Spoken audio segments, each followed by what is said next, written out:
ఓం సహనా భవతు సహనో భునక్తు సహ వీర్యంకరవావహై తేజస్వినావధీతమస్తు మా విద్విషావహై. ఓం శాంతి శాంతి శాంతి. హరి ఓం. ఓం శుక్లాంబరధరం విష్ణుం శశివర్ణం చతుర్భుజం ప్రసన్నవదనం ధ్యాయేత్ సర్వవిఘ్నోపశాంతయే. శారదా శారదాం భోజవదనా వదనాం భుజే సర్వదా సర్వదాస్మాకం సన్నిధిः సన్నిధిం క్రియాత్.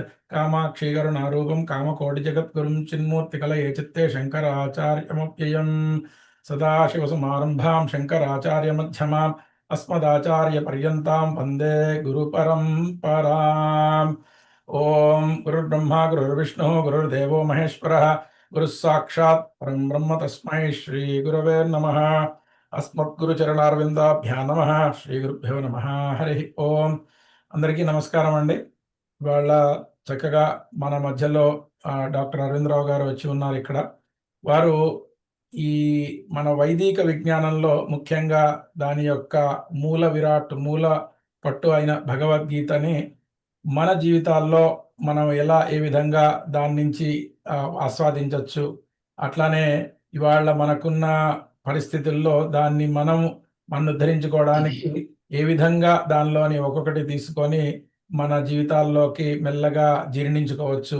అట్లానే మెనీ క్వశ్చన్స్ ఉన్నాయి చాలా మందికి. పిల్లల్ని ఇవాళ మనం ఎలా వాళ్ళకి చెప్పాలి, వాళ్ళకి ఏ విధంగా వాళ్ళని అప్రోచ్ అవ్వాలి. ఎస్పెషలీ అమెరికాలో, ఇప్పుడు ఇండియాలో కూడా అలానే ఉంది పరిస్థితి. అట్లానే ఈ ట్రెడిషన్ని గ్లోబలైజేషన్ బ్యాలెన్స్ ఎలా చేయాలి, ఈ ఛాలెంజెస్ కరెంట్లీ పిల్లలకి ఫేస్ చేసేదాన్ని మనం ఎలా వాళ్ళతో చేయొచ్చు, అలానే మనకున్న ఛాలెంజెస్ని ఎలా డీల్ చేయొచ్చు, ఇలాంటి దానిలో మన దీంతో కాన్ఫిడెన్స్తో మన ధర్మాన్ని మనం ఏ విధంగా పరిరక్షించుకోవాలి, వీటన్నిటికీ ప్రాక్టికల్ లెసన్స్ భగవద్గీతలో మనకి దొరుకుతాయి. దాన్ని వారు విశదీకరించబోతున్నారు. 4 సెషన్స్లో ఉంటుంది. ఇది మొదటి సెషన్, ఇవాళ మొదటిది. దానిలో ఒక 40 నిమిషాల వారు మాట్లాడతారు. 20 నిమిషాలు ప్రశ్నల రూపంలో ఉంటుంది. అందరూ కూడా గమనించాలండి. సరే, గంటలో ముగించేస్తాము కాబట్టి ప్రశ్నలు అడిగితే చక్కగా చాట్లో అడగండి, నేను చదువుతాను. లేదా చెయ్యెత్తి అడగండి. అది కొంచెం లేట్ అవుతుంది, కానీ చాట్లో అడిగితే మీకు చాలా ఈజీగా ఒక్కళ్ళు చదువుతూ ఉంటారు, వారు చెప్తూ ఉంటారు. హరి ఓం. గురువుగారు, చాలా సంతోషం అండి మీరు ఇవాళ వచ్చారు. మీరు మొదలు పెట్టచ్చు. శుక్లాంబరధరం విష్ణుం శశివర్ణం చతుర్భుజం ప్రసన్నవదనం ధ్యాయేత్ సర్వవిఘ్నోపశాంతయే. సదాశివసమారంభాం శంకరాచార్యమధ్యమాం అస్మదాచార్యపర్యంతాం వందే గురుపరంపరాం. ఓం.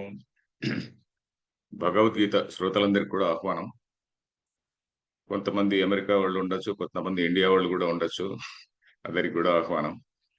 ఇప్పుడు భగవద్గీతలో అంతే, ఇప్పుడు ఆస్టిన్ వాళ్ళు కొంతమంది ఉండొచ్చు, మిగతా ప్రాంతాల వాళ్ళు కూడా ఉండొచ్చు. నేను లాస్ట్ ఇయర్ ఆస్టిన్కి వచ్చినప్పుడు నేరుగా ఒక ఇంటికి వెళ్ళాను. ఒక ఇంటికి వెళితే అక్కడ చిన్న పిల్లలందరూ కూడా సంస్కృతంలో మాట్లాడుతూ కనిపించారు.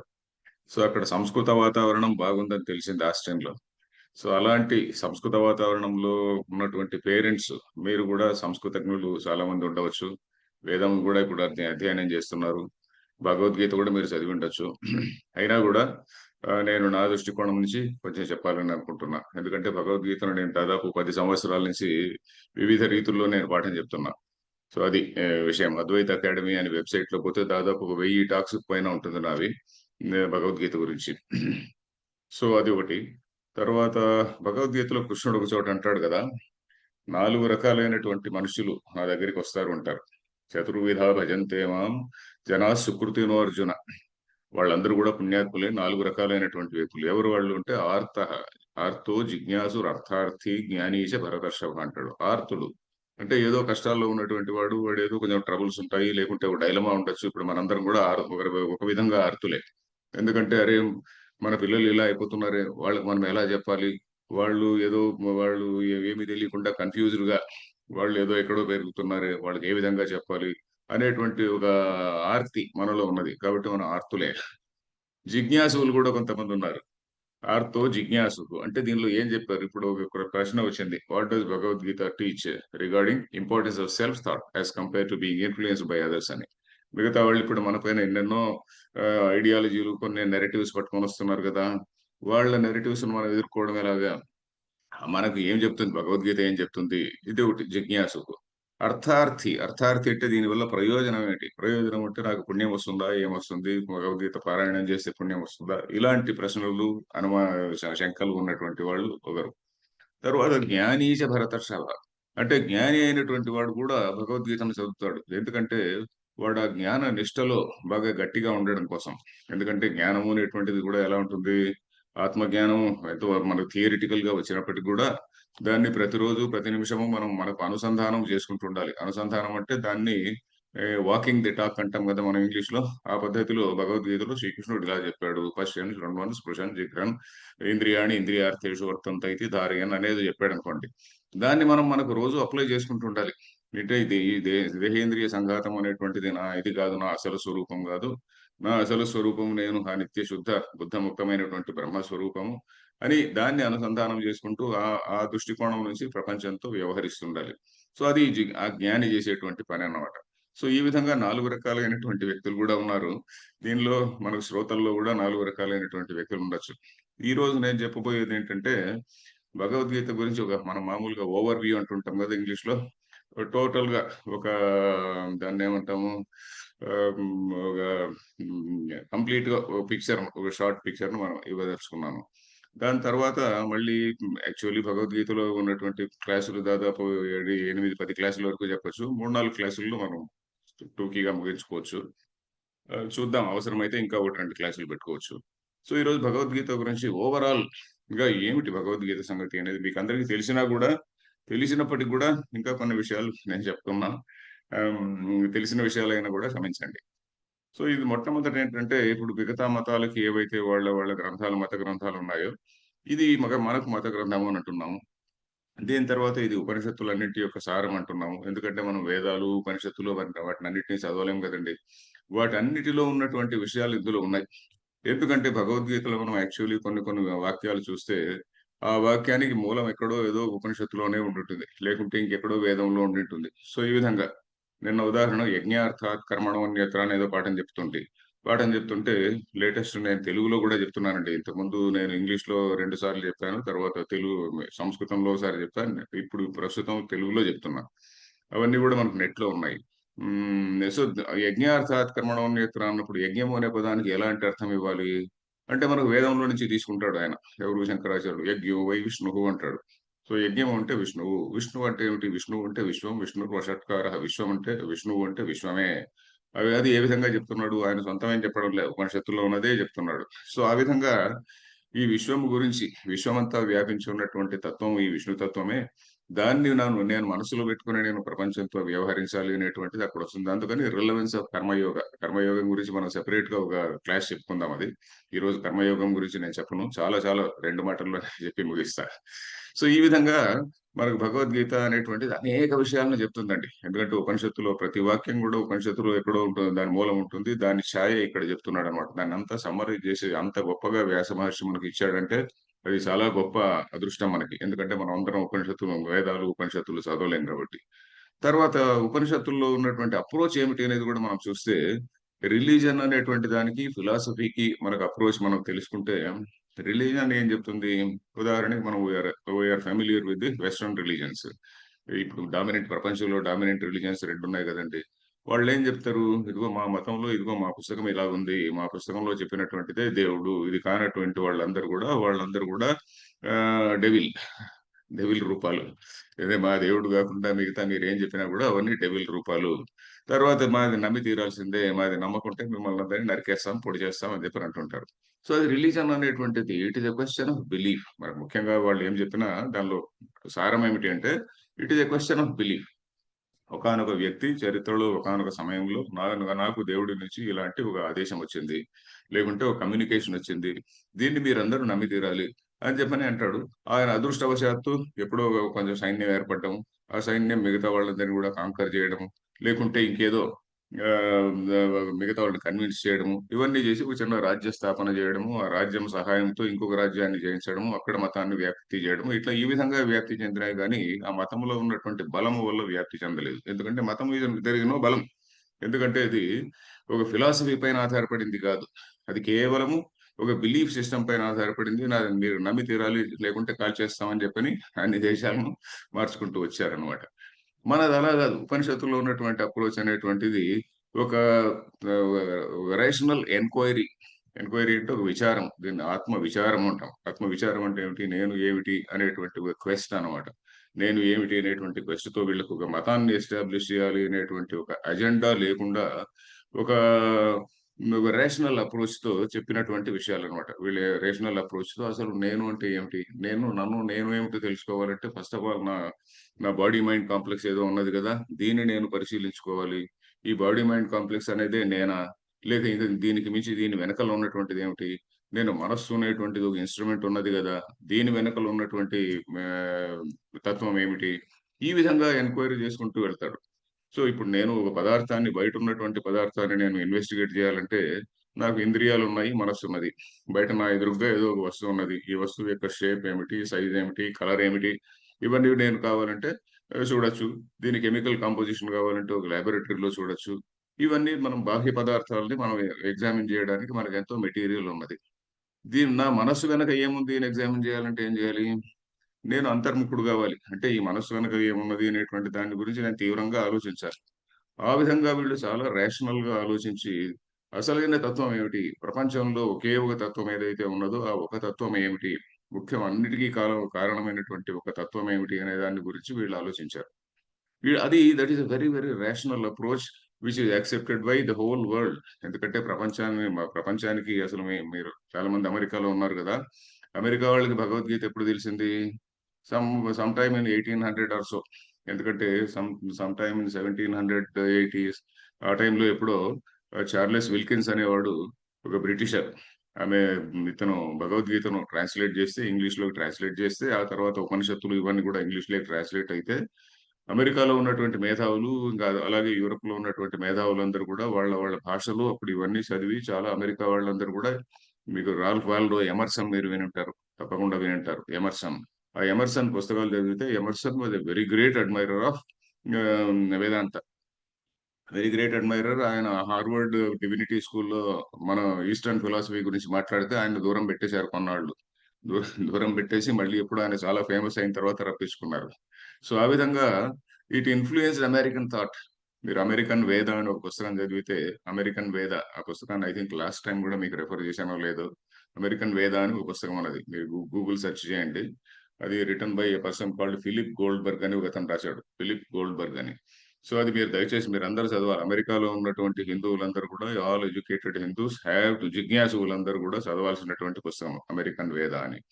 సో, అది అమెరికన్ థాట్‌ను మన వేదాంత ఎంత ఇన్‌ఫ్లూయెన్స్ చేస్తున్నది. మనం దాని ప్రకారం నడుచుకుంటున్నామా? ఇప్పుడు ప్రాబ్లమ్ అదేనండి. నిన్న మా అమ్మాయి అమెరికా నుంచి ఫోన్ చేసింది. మన వాళ్ళు ఇక్కడ అమెరికాలో కూడా పెద్ద పెద్ద వినాయక విగ్రహాలు పెట్టుకొని కొంచెం డిగ్నిఫైడ్‌గా చేసుకోవచ్చు కదా! డిగ్నిఫైడ్‌గా చేసుకోకుండా గోల చేయడము, ఎగరడము, దుంకడం ఇట్లాంటి పనులు చేసుకుంటున్నారు. చాలా చుట్టుపక్కల వాళ్ళందరికీ న్యూసెన్స్ కలిగేట్టు చేస్తున్నారంటుంది.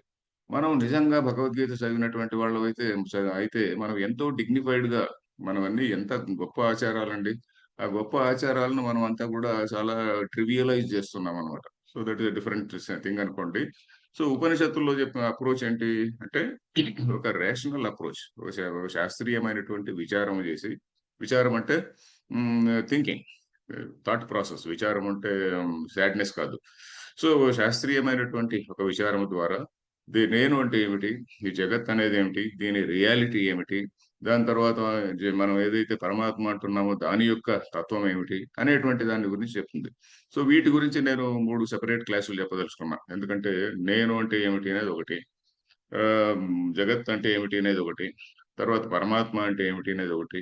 మనిషి యొక్క కర్తవ్యం. నేను అనే దానిలోనే ఆ కర్తవ్యం గూడా వస్తుందిలెండి. సో, ఇది మనం 2, 3 క్లాసుల్లో చెప్పుకుందాం. సో, ఈరోజు కేవలం ఇది మాత్రమే ఇస్తానన్నమాట. సో, మతం అంటే ఒకానొక వ్యక్తి ఒక టైంలో ఇది మీరు నమ్మి తీరాలి, ప్రశ్నించడానికి వీల్లేదు అని చెప్పేటువంటిది. మనది అలా గాదు. ఋషి దగ్గరికి శిష్యుడు వెళ్తాడు. వీడు ప్రశ్నించాలి. వీడు ప్రశ్నించి వీడు తెలుసుకోవాలన్నమాట. ఆ ప్రశ్నలకు సమాధానం తెలుసుకోవాలి. వీడు కన్విన్స్ గావాలి. ఫస్ట్ ఆఫ్ ఆల్ వీడు కన్విన్స్ గావాలి. ఎందుకంటే శాస్త్రం ఏం చెప్తుంది? తత్వమసి అంటుంది. ఆ పరమాత్మయే నీ స్వరూపం అంటుంది. తర్వాత రియలైజ్డ్ పర్సన్ ఏమంటాడు? అహం బ్రహ్మాస్మి అంటాడు. నేనే బ్రహ్మస్వరూపుడిని అంటాడు. అంటే అది ఏమిటి? వాడు పొగరుతో చెప్తున్నాడా? Is it an egotistical statement?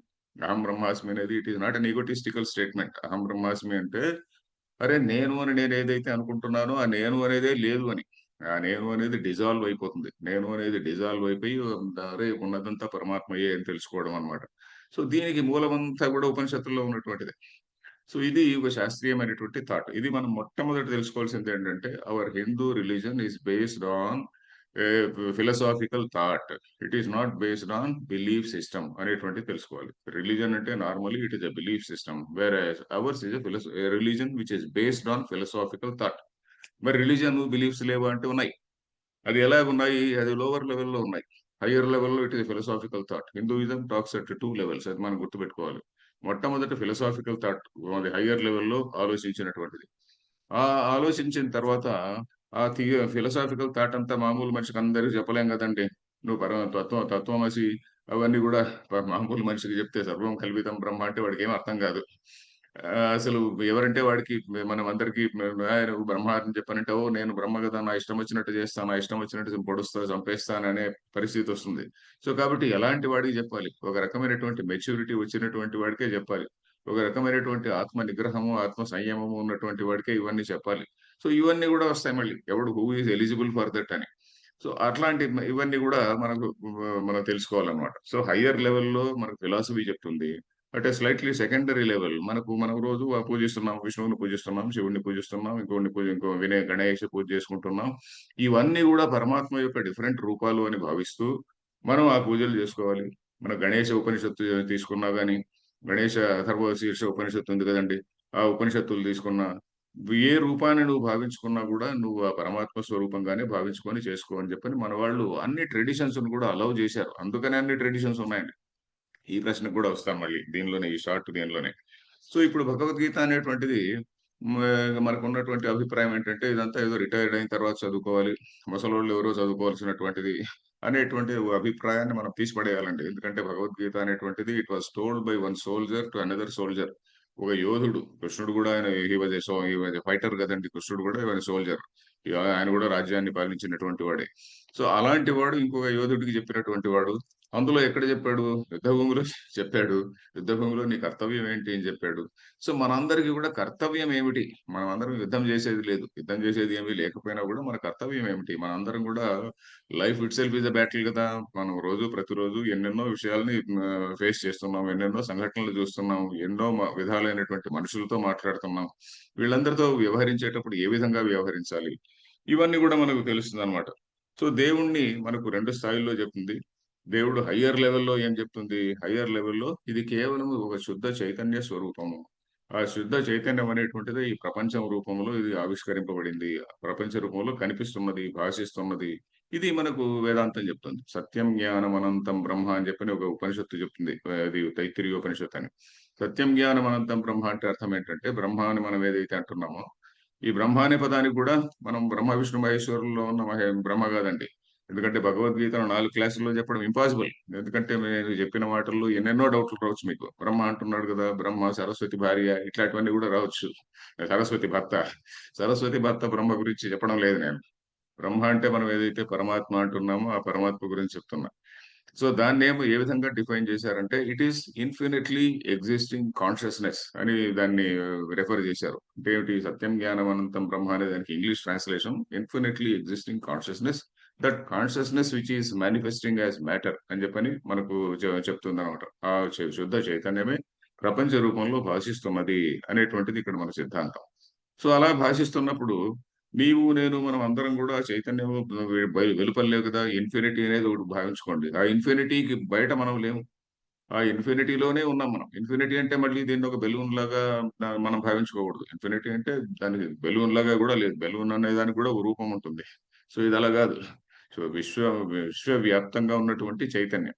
So, దానిలోనే మనం ఉన్నాము. అదే ఆ చైతన్యమే మన స్వరూపం అన్నమాట. సో, ఆ విధంగా మనము తత్వాన్ని గురించి చెప్తుంది. But at the same time for the common man okay. నువ్వు పలానా పూజ చేస్తున్నావు. పూజ చెయ్యి. పూజ చేస్తూ నువ్వు చిత్తశుద్ధిని పెంచుకో. పూజలు చేయొద్దు అనేటువంటిది లేదు. ఎక్కడ భగవద్గీతలో కర్మను నిరాకరించలేదు. కర్మ అనేటువంటి దానికి చాలా ప్రాధాన్యం ఉన్నది. ఆ కర్మను ఏ దృష్టితో చేయాలి అనేటువంటిదే చెప్పారు. ఆ కర్మను ఇదొక భగవదర్పణ దృష్టి, ఈశ్వరార్పణ బుద్ధి అన్నారు. ఇది కూడా ఒక పెద్ద టెక్నికల్ టర్మ్ అండి. ఈశ్వరార్పణ బుద్ధి అనేటువంటిది కూడా ఒక పెద్ద టెక్నికల్ టర్మ్. దీని గురించి కూడా ఒక 1 అవర్ చెప్పాలి. ఇప్పుడు నా లేటెస్ట్ టాక్స్ 2 భగవద్గీత ఉన్నాయి. మీరు కావాలంటే వింటే లేటెస్ట్ టాక్స్ లో నేను దాని గురించే చెప్పాను. కర్మయోగమే ఇప్పుడు మొన్న ప్రారంభం చేశాను. ఆ, భగవద్గీత నా టాక్స్ లేటెస్ట్ తెలుగు టాక్స్ లో వింటే మనకు తెలుస్తుంది. ఏది యజ్ఞ అర్థాత్ కర్మణం అన్యత్ర, ఈ వీటి గురించి. సో ఈశ్వరార్పణ బుద్ధితో మనం కర్మ చేయాలి.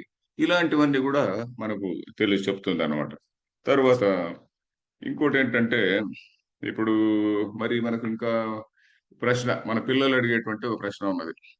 మరి మన మిగతా వాళ్ళందరూ వస్తారు. ఇప్పుడు మనకు ఎట్లా ఉందంటే సిచ్యువేషన్ ఇండియాలో కూడా, స్కూళ్ళలో కంటే కాలేజీల్లో అనుకోండి. కాలేజీలకు వెళితే కాలేజీల్లో fellow students, they are very well trained to capture Hindu students, particularly girls students అన్నమాట.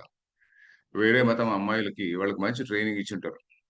మన హిందూ అమ్మాయిలకి ఏమీ తెలిసి ఉండదు. మనం అందరం, ఎందుకంటే మనం అందరం కూడా ఏదో టీవీలు చూసుకుంటూ, పర్టికులర్లీ ఇండియాలో అందరూ కూడా అదే టీవీలు చూసుకుంటూ ఉంటారు.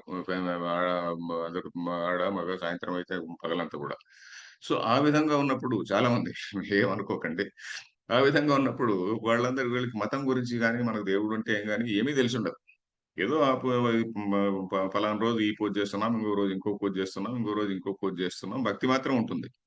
కానీ వేరే వాళ్ళొచ్చి మనకు ప్రశ్న ఏదన్నా వేశారనుకోండి, "అరే! మాకున్నది ఒకటే దేవుడయ్యా. మాకు ఇప్పుడు చూసారా, మా మతంలో స్త్రీలు కూడా, మేమందరం మా మత గ్రంథం చదువుతాం. మేమందరం కూడా ఈ గ్రంథాన్ని చదువుతున్నాము. ఇప్పుడు మీ మతంలో మీరు స్త్రీలు చదవడానికి వీల్లేదంట. మీరందరూ కూడా యూ ఆర్ డిస్క్రిమినేటెడ్ అగైన్స్ట్.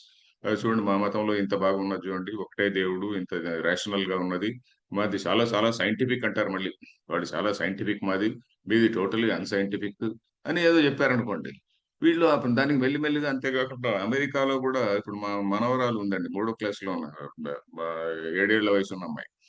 వాళ్ళు స్కూల్‌లో ఆ పిల్లలందరూ వచ్చి ఆ రంజాన్ టైమ్‌లో ప్రతిరోజు ఒక గిఫ్ట్ ఇస్తున్నారట. ప్రతిరోజు ఒక గిఫ్ట్ ఇస్తున్నారంట పిల్లలకి. ఏవేవో అందరు మిగతా పిల్లలందరికి గూడా. ఏమిటి అంటే అదొక సిస్టమాటిక్‌గా నడుస్తున్నది. గిఫ్ట్ ఇయ్యడానికి వాళ్ళకి ఆల్రెడీ దేర్ ఈస్ ఫండింగ్. వీళ్ళొచ్చి ఓహ్! ఓహ్! ఖురాన్ చాలా గ్రేట్ అంట అని చెప్పని, మా అమ్మాయి 7 ఏళ్ల పిల్లొచ్చి ఇంటికొచ్చి చెప్తుంది. మా మనవరాలు. సో ఇలాంటి ఇన్‌ఫ్లూయెన్స్ మనకు తెలియకుండా జరుగుతుండొచ్చు. మనం పెద్దవాళ్ళు పిల్లలతో బాగా ఇంటరాక్ట్ కావాలండి. బేసిక్ థింగ్ ఈజ్ పెద్దవాళ్ళు ఎప్పుడు గూడా పిల్లలతో ఇంటరాక్ట్ అవుతూ ఉండాలి. ఇంటరాక్ట్ గాకుండా ఉంటే వాళ్ళు ఎలా పెరుగుతున్నారో మనకు తెలీదు. సో ఎనీవే, సో ఇప్పుడు ఆ విధంగా హై స్కూల్‌లో పర్టిక్యులర్‌లీ కాలేజీ లెవెల్‌లో ఇక్కడ ఇండియాలో అలాంటి కన్వర్షన్స్ జరుగుతున్నాయి.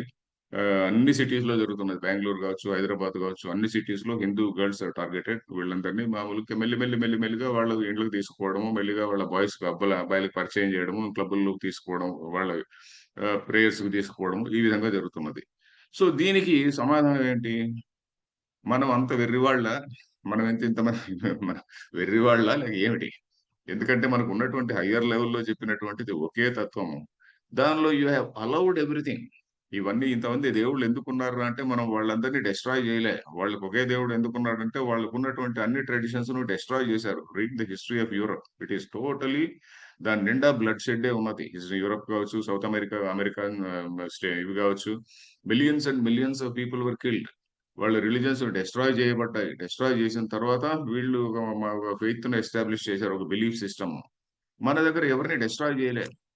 మన దగ్గర ఎప్పుడో 15థ్ సెంచురీ ఆ టైంలో ఎప్పుడో వైష్ణవులకి, వీరశైవులకి, వీర వైష్ణవులకి కర్ణాటక ఇట్లాంటి ప్రాంతాల్లో కొంచెం గొడవలు జరిగినాయి. అది కూడా చిన్న చిన్న గొడవలు. అది ఎందుకు జరిగినాయంటే, ఉపనిషత్తుల్లో ఉన్నటువంటి ఫిలాసఫీని మనం మర్చిపోవడం వల్ల ఆ ఏరియాలో గొడవలు జరిగాయి. ఉపనిషత్తుల్లో ఉన్నటువంటి ఫిలాసఫీని గట్టిగా పట్టుకున్నంత కాలము మనలో మనం ఎప్పుడూ దెబ్బలాడుకోలే. మనలో మనం ఎప్పుడు మనం మా మతం గ్రేటు, మా మతం గ్రేట్ అని ఎవడు దెబ్బలాడుకోలే. నాస్తిక మతాల్ని వీళ్ళు థియరిటికల్‌గా ఖండించారు. నాస్తిక మతాలు ఉంటే బౌద్ధము, జైనము వీటిని థియరిటికల్‌గా ఖండించారు గానీ, వాళ్ళని గూడా మన వాళ్ళు పోయి నరికేసిందేమి లేదు. అలాంటి ఫాల్స్ నేరేటివ్ గూడా ఇప్పుడున్నది. మన దేశంలో ఇప్పుడు ఫాల్స్ నేరేటివ్ గూడా ఉన్నది. ఈ శంకరాచార్యులు, రామానుజాచార్యులు వీళ్ళందరూ కూడా సైన్యం హెల్ప్‌తో ఆహ్, బౌద్ధులందరిని చంపినారు అని చెప్పని ఒక పెద్ద అదొక నేరేటివ్ ఉన్నది. దానికి ఎలాంటి హిస్టారికల్ బేసిస్ కూడా లేకుండా ఒక నేరేటివ్ నడుస్తున్నది. దాన్ని చాలా మంది నమ్ముతారు. ఎందుకంటే చాలా మంది నమ్మిందే నిజమైతుంది గదండీ! That is the problem. మనకు ట్రూత్ అనేటువంటిది ఏమిటి? వాటెవర్ నేరేటివ్ అనేటువంటిది ఇట్ బికమ్స్ ట్రూత్. చాలా మంది దేన్నైతే నమ్ముతున్నారో దట్ బికమ్స్ ది ట్రూత్. ఆ విధంగా మన కర్మ ఉన్నదిప్పుడు. కాబట్టి మనం అందరం గూడా సరిగ్గా విషయాలు తెలుసుకుంటే తప్ప మన పిల్లల్ని గైడ్ జేయలేం. సో మనకెందుకు ఇన్ని దేవతలున్నారు అంటే, భగవద్గీత క్లియర్‌గా చెప్తుంది. యో యో యాం యాం తనుం భక్తః శ్రద్ధయా అర్చితుమిచ్చతి. అంటే ఎవడెవడు ఏ ఏ రూపంలో నన్ను భావించుకొని నన్ను శ్రద్ధగా అర్చిస్తాడో ఆయా రూపంలోనే నేను వాడిని అనుగ్రహిస్తాను అని. నువ్వు వేరే ఏ దేవుడిని పూజించినా గూడా, ఎక్కడ ఎవరిని పూజించినా గూడా నన్ను పూజించినట్టే అంటుంది. ఏ ప్యన్యదేవతా భక్తాః యజంతే శ్రద్ధయాన్వితాః. తేపి మామేవ కౌంతి ఏపి ఏపి అన్యదేవతా భక్త, నువ్వు ఎవరిని పూజించినా కూడా నన్నే పూజిస్తున్నావయ్యా, నీకు తెలియడం లేదు అని చెప్పని అంటాడు. నన్నే అంటే ఏమిటి, కృష్ణుడిని అని కాదు అక్కడ. నేను కృష్ణుడు అన్నప్పుడు నేను కృష్ణుడు తన గురించి చెప్తున్నాడు అని కాదు. కృష్ణుడు అనేవాడు is speaking as the spokes person of that impersonal reality. ఆ ఇంపర్సనల్ బ్రహ్మాన్ని మనం ఏదైతే అంటున్నామో, ఆ ఇంపర్సనల్ ఒక వ్యక్తి కాదు, మనకున్నటువంటి దేవుడు అనేటువంటి వాడు ఒక వ్యక్తి కాదు, ఒక తత్వం అంతే. సో దానికి ఒక స్పోక్స్ పర్సన్ లాగా ఈ కృష్ణుడు మాట్లాడుతున్నాడు అంతే. సో ఆ విధంగా మనకు చాలా టోటలీ ఇన్క్లూజివ్, టోటలీ ఎగాలిటేరియన్, టోటలీ మనం ఇప్పుడు ఏదైతే టాలరెన్స్, ఇన్క్లూజివ్నెస్, లిబరలిజం ఇవన్నీ అంటున్నామో, ఇవన్నీ మనకు ఉపనిషత్తుల్లో నుంచి వచ్చినటువంటి ఫిలాసఫీ. వీళ్ళకి 18th సెంచరీ వరకు, 19th సెంచరీ వరకు, ఆర్ ఫ్రెంచ్ రెవల్యూషన్ వరకు వీళ్ళకు ఎక్కడుందండి ఈ లిబరల్ థాట్ ఎక్కడున్నది? ఎక్కడ లేదు. యూరోపియన్స్ కి వాళ్ళకి 18th సెంచరీ ఎన్లైటన్మెంట్ అనేది మీరు దయచేసి చదవండి. కొంత ఇంట్రెస్ట్ ఉన్నటువంటి వాళ్ళు 18th సెంచరీ ఎన్లైటన్మెంట్ కి కారణాలు ఏమిటి? Because they came in touch with the civilisations of India and China. వీటితో టచ్ లోకి వచ్చిన తర్వాతనే ఓహో! అప్పుడు ఓహో! భగవంతుడు అంటే ఇలా ఉంటుంది. ఒక ఫిలాసఫీ ఉంటుంది. ఫిలాసఫీతో ఇన్‌ఫ్లూయెన్స్ అయినటువంటి రిలిజియన్స్ ఉంటాయి. ఎందుకంటే మన రిలిజియన్ ఏ ట్రెడిషన్స్ ఉన్నాయో, శైవం గావచ్చు, వైష్ణవం గావచ్చు, గణపతి ట్రెడిషన్ గావచ్చు, శక్తి ట్రెడిషన్ గావచ్చు, ఇవన్నీ గూడా they are all influenced by the philosophical thought. ఏ పుస్తకం తీసుకున్నా పలానా దేన్ని అది సుప్రీం రియాలిటీ అని భావించుకొనే మనం పూజ చేస్తున్నాం గానీ, ఇక ఇది వేరే, అది వేరే, అది వేరే అని చెప్పడం లేదు. సో దిస్ ఈజ్ వాట్ మనం we have to tell our children.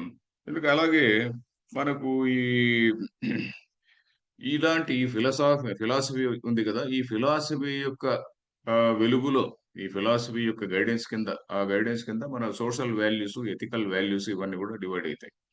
తర్వాత ఇంకొక చిన్న ఆహ్, మనకు మోస్ట్ ఎంబారసింగ్ థింగ్ ఏమిటంటే, Hinduism is equal to cost అనేటువంటిది ఒక పెద్ద ఉంది. Hinduism is equal to cost. ఇది మనకొస్తుంది. మొన్న మీ దగ్గర పీటర్ నవారో అనేవాడు గూడా ఒకడు మాట్లాడాడు. రష్యన్ ఆయిల్ పర్చేజ్ చేస్తున్నారు. మీరందరూ వినుంటారు. రష్యన్ ఆయిల్ పర్చేజ్ చేస్తుంది కదా government. So, all the Brahmins are profiteering అని. మీరు విన్నారా? వినుండొచ్చు. ఆల్ బ్రాహ్మిన్స్ ఆర్ ప్రాఫిటీరింగ్ అని చెప్పని అన్నాడు వాడు. బ్రాహ్మిన్స్‌కు రష్యన్ ఆయిల్‌కు ఏమన్నా సంబంధం ఉందా అండి? అంటే వాళ్ళకి నెరేటివ్ అలా ఉంది. బ్రాహ్మిన్స్ అనేటువంటి వాళ్ళు ఎక్స్‌ప్లాయిటర్స్ అని. నిజంగా ఇక్కడ బ్రాహ్మణులు చాలా మంది ఉండొచ్చు. ఆ బ్రాహ్మణులందరూ మనం గ్రహించాల్సింది ఏందంటే, ఇప్పుడు వెస్టర్న్ ఫిలాసఫీలో కావచ్చు, అదర్ రిలిజియన్స్ కూడా వాళ్ళకు ఒక పెద్ద నెరేటివ్ క్రియేట్ చేశాడు ఈ బ్రిటిష్ వాళ్ళు, వెధవలు, వీళ్ళు రాస్కెల్స్ మన దేశాన్ని పాలించినప్పుడు. మనకు ఆఫ్‌కోర్స్ భాష వచ్చింది. మనం we are able to interact with the world freely, అదో వేరే మాట అనుకోండి. వాళ్ళు ఒక పెద్ద నెరేటివ్ క్రియేట్ చేశారు. ఏమిటి? జేమ్స్ మిల్ అనేటువంటి వాడు 1700 ఆడ్ ఎప్పుడో 50స్ ఆ టైంలో, ఆర్ 18 అర్లీ 1800 ఆ టైంలో జేమ్స్ మిల్ అనే అతను 'a history of British India' అని ఒక పుస్తకం రాశాడు. ఒక 3 volumes 'a history of British India' అని. సో, దాన్ని ఆ వాల్యూమ్స్‌లో వాడి నెరేటివ్ ఎస్టాబ్లిష్ చేసిందేంటంటే, ఈ బ్రాహ్మన్స్ అనేటువంటి వాళ్ళు they are the exploiters. These are the people who have suppressed people అనేటువంటి నెరేటివ్ కంప్లీట్‌గా మనకు పురుష సూక్తం ఉంది గదా! పురుష సూక్తాన్ని టోటల్లీ మిస్‌రిప్రజెంట్ చేశారండి. ఒకరోజు ఎప్పుడన్నా ఎక్స్‌క్లూజివ్‌గా మనం పురుష సూక్తం గూడా చదువుకోవాలి. ఎందుకంటే పురుష సూక్తము అలాంగ్ విత్ సాయణ భాష్యం ఒకరోజు ఎప్పుడన్నా చెప్తాను. దానికి మీరు ఫుల్ అవర్ కేటాయిస్తేనే. ఎందుకంటే అరగంటలో చెప్పడం వీలు పడదు. సో, ఆ పురుష సూక్తం ఒకసారి చెప్పుకుంటే మనకు ఆ పురుష సూక్తాన్ని ఎంత మిస్‌రిప్రజెంట్ చేశారనేటువంటిది తెలుస్తుంది. ఈ పురుష సూక్తాన్ని మిస్‌రిప్రజెంట్ చేసింది నేను. మా మనవడి మూడవ క్లాసో, నాలుగో క్లాస్‌లో వాడున్నప్పుడు వాడి బుక్ చూస్తే, సోషల్ స్టడీస్ బుక్ చూస్తే నాకప్పుడు ఐ వాస్ అస్టానిష్డ్. ఇంత భయంకరంగా వీడు మిస్‌రిప్రజెంట్ చేశారే అని. ఈ బ్రాహ్మలు అనేటువంటి ఒక కేటగరీ ఉన్నది. ఈ బ్రాహ్మలు అనేటువంటి కేటగరీ మిగతా వాళ్ళందరినీ సప్రెస్ చేస్తారు. అందరూ వీళ్ళు they are the exploiters. They are having the best of all things followed by Kshatriyas. ఈ వైశ్యులు అనేటువంటి వాళ్ళు దే ఆర్ నేచురల్లీ వీళ్ళందరూ కూడా ట్రేడర్స్, ఎకానమిక్ ప్రొడ్యూసర్స్.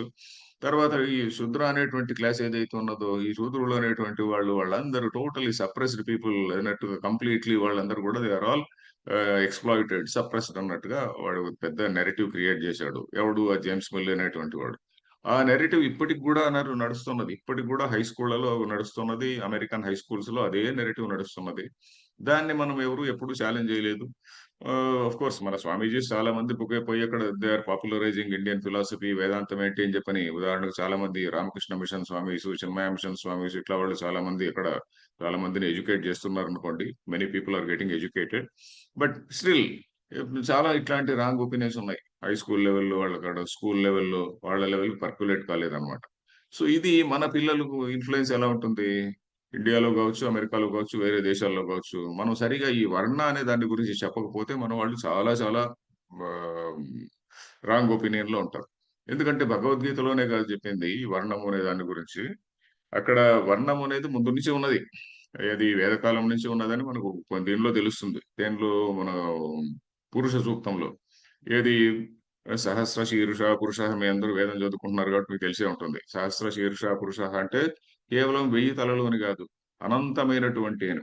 అంటే ఇన్ఫినిట్ నంబర్ ఆఫ్ అంటే ప్రతి ప్రపంచంలో, విశ్వంలో, సృష్టిలో ఉన్నటువంటి ప్రతి చీమ, దోమ, కుక్క, నక్క వీటన్నిటి అంతఃకరణాలు అన్ని అన్నిటి యొక్క అంతఃకరణలు ప్రతిదానికి కూడా ఒక అంతఃకరణం ఉంది గదండీ! మనకెలాగైతే ఒక థింకింగ్ apparatus ఉన్నదో, చీమకు గూడా ఒక థింకింగ్ apparatus ఉన్నది. ఒక దామకు గూడా ఒక చిన్న థింకింగ్ apparatus ఉన్నది. ఆ థింకింగ్ apparatusలో ఉన్నటువంటి దాన్ని చైతన్యం పరుస్తున్నటువంటి యాక్టివేట్ చేస్తున్నటువంటి చైతన్యం ఏదైతే ఉన్నదో, ఆ చైతన్యం అనేటువంటిది ఒకటే. ఒకే చైతన్యము, ఒకే పరమాత్మ చైతన్యము. మన దీన్ని మన చీమను యాక్టివేట్ చేసేది అదే, దోమను యాక్టివేట్ చేసేది అదే, ఒక పందిని, కుక్కను వీటన్నిటిని కూడా యాక్టివేట్ చేసేది ఒకే చైతన్యం, పరమాత్మ చైతన్యం అన్నిట్లో ఉన్నది అనేటువంటిది అర్థం. సహస్ర శీర్ష పురుషః అంటే అన్ని ప్రాణుల అంతఃకరణలు కూడా పరమాత్మవే అని.